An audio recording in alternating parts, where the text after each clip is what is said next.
The meta has changed again, and in the very first weeks of Season 9, people are going wild. Epic Games unvaulted the drum gun, introduced slipstreams, and most importantly, completely changed the way things work. And in order to succeed in late game this season, you're gonna have to follow the following steps pretty closely. Hey, what's up guys? This is Dan from Pro Guides, and we cooked up another video for you guys to help you adapt to the current Fortnite meta. This video will revolve around 5 topics: the spray meta, rotating, tunneling, positioning, and decision making. The first thing we're going to discuss is the drum gun, a weapon that can affect your entire endgame. A few seasons ago, the drum gun was wreaking havoc in Fortnite with the spray and pray meta. As a result, many players were complaining, so Epic went along and vaulted it. Recently, they brought it back, and it's even deadlier than before.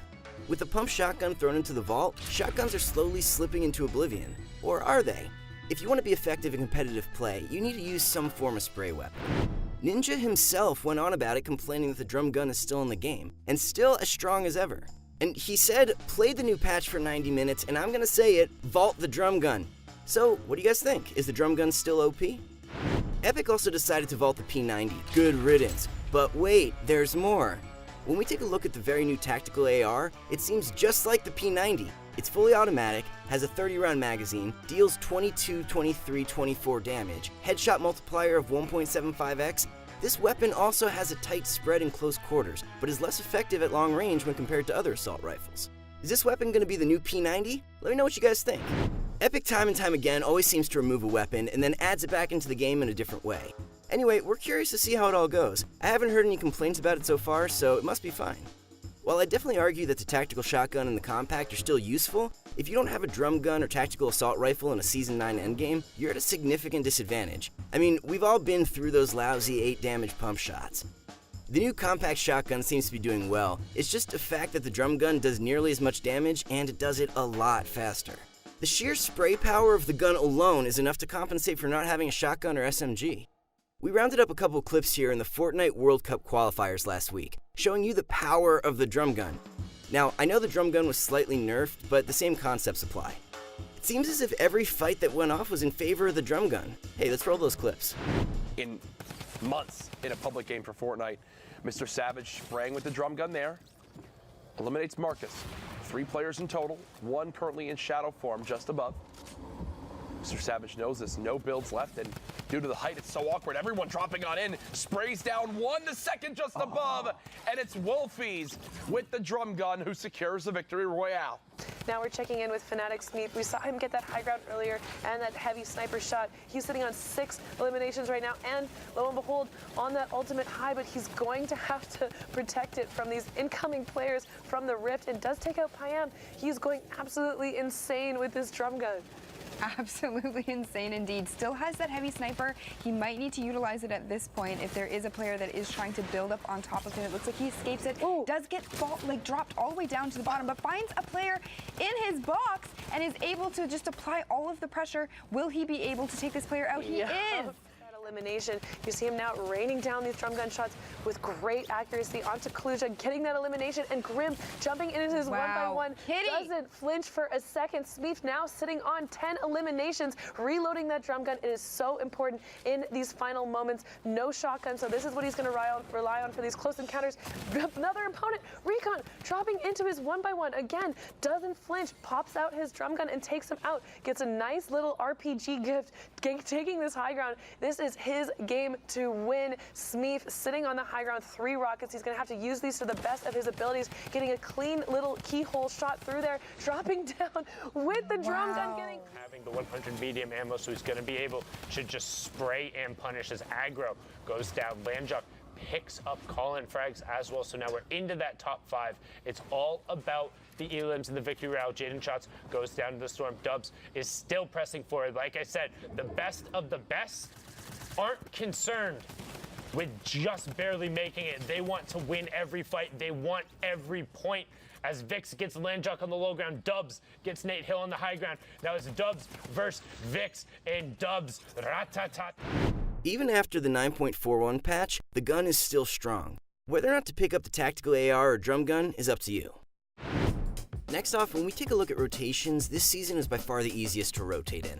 Every season, Epic usually adds some kind of new device or item to rotate around the map. Season 5 had the rift, Season 6 added shadow stones, Season 7 implemented the zip lines, last season we saw the addition of the geysers. And this season, we have the slipstream wind tunnel system, which makes a huge circle around the Neo tilted on the map. But it's important to keep this aspect of this new device. While the slipstream makes it easier to rotate around the map, but due to easy rotation access, there's also the potential to be third-partied like never before. Every fight I got into near a slipstream had like 2 or 3 people landing on me. So what can you do to avoid this? Well, I highly recommend not fighting near these slipstreams, only use them for rotations, as it can be really risky, not to mention easy for somebody who wants to get away from you. Most high-skill fights are 50-50, and in a place where multiple enemies can pop in out of nowhere, it's just not worth it. Think of all those times you took an engagement you regretted. The rage is just not worth it at this point. Apparently, many of you people like the slipstreams, but these can be very detrimental to late game rotations. Imagine being in a build fight and a nearby slipstream pulls you into the storm. Yikes. On the good side, Epic just disabled them in this new patch after the 5th storm zone, so no more annoying slipstreams late game. One of the other items that has been a real drive in late game rotations are rift to-goes and ballers. Now, these make for a fantastic way to rotate, but you can't build your rotations around them since they're not a guaranteed item. Also, Epic decided to drop the ball and nerfed ballers to 150 health. Their reason for this was as follows. They said the primary goal of the baller is to provide fun and exciting mobility. We feel that it still has a little too much defensive agency. This change should reduce the effectiveness there while not impacting its strength. Well, it looks to me like they don't want people with ballers rolling around having free rotations and a free shield. I'm curious to see how much this change will impact the Fortnite community, so keep your eyes peeled. Another crazy item which offers incredible mobility is the Shadow Bomb. It creates a silhouette-like form, which can help you jump and sneak by dangerous situations, and even climb up builds. There are a ton of ways these bombs can be utilized. Here's an example of an insane 200 IQ play from Mr. Savage, showing you how to utilize the Shadow Bomb. They've got to go up the side of a mountain, and it's Shadow Bomb time. Look at how awkward this is. He's getting completely blocked and out. He's deciding to take storm damage. Yes. Mr. Savage! Oh my God! You did not! Oh my God! Oh my goodness! What a play! Are you? So as you saw, that's an incredible way to use the Shadow Bomb. The mobility it provides for rotating is like nothing we've ever seen. Tunneling in this meta is often overlooked. We have 2 very distinct ways to tunnel. Let's start with snaking. This involves placing floors above and below you while placing walls on both sides as well. Just make sure you don't turbo build though, it can really mess you up. This is the most basic way to tunnel, but if you're having trouble with this, go to ProGuides.com where we can help you understand all these skills and get you better at Fortnite. There are also side variations on this called diagonal tunneling. It works the same way except for one of your sides remains open. Why? To not burn all of your materials. Late game success is almost always reliant on how many materials you have at your disposal. Always remember to tunnel closest to one side as possible, since you don't want to be caught in the middle. Taking a look at positioning and high ground oftentimes is the most important aspect of the game. Learn the map so you can navigate around it, getting the most advantageous positions for yourself. You need to be able to identify which places you can put yourself in order to give yourself a little bit of an edge. As a battle royale, it's impossible to win using the same strategy every single time, so adapting and changing is part of the game. Here's an example. High ground is probably the best spot you can be in when it comes to late game. If we take a look at Fortnite qualifiers, it was usually the guy on high ground that emerged victoriously. Guys, I keep telling you this, but high ground is the way to win, so do whatever it takes to get up there. Decision making is another important part of finding success in the late game. By now, most Fortnite players have already caught up to the pros when it comes to shooting, aiming, and building. The only real advantage is making smart decisions. You need to be able to identify and understand which decisions you need to play passive and which decisions you need to play more aggressively. I'm sure you guys have watched your favorite pros and wondered how boring was it sitting in a 1x1 all day. But you need to understand, in pro games, most players are all around the same skill level. So running around W-keying everyone won't get you very far. Mongrel himself, one of the most aggressive pros in current Fortnite, is forced to play passive sometimes for the sake of winning. Finding that balance between passive and aggressive playstyle is always key to getting that victory royale. If you watch people like Tfue, you'll notice that after he lasers somebody, he won't always push. It depends on what's right for that exact situation. For example, you wouldn't want to push if you haven't fully scoped out the area around you. More often than not, that'll get you killed. People are always looking to third-party easy fights. The downside is there's no cookie-cutter method for when to push, so you'll have to make your own judgment calls based on your environment. But you don't always want to stay in the shadows in late game. If you never apply pressure to anybody, you'll be missing out on tons of kills. That's usually where you'll take the biggest hit with this playstyle. And in the arena, this means loss of points, mats, and even placement. Think of players sometimes as walking llamas, so if you miss out on an easy kill, things won't look good. Thinking ahead is also a very valuable tool to have. Before you enter any situations, think of all the possible outcomes.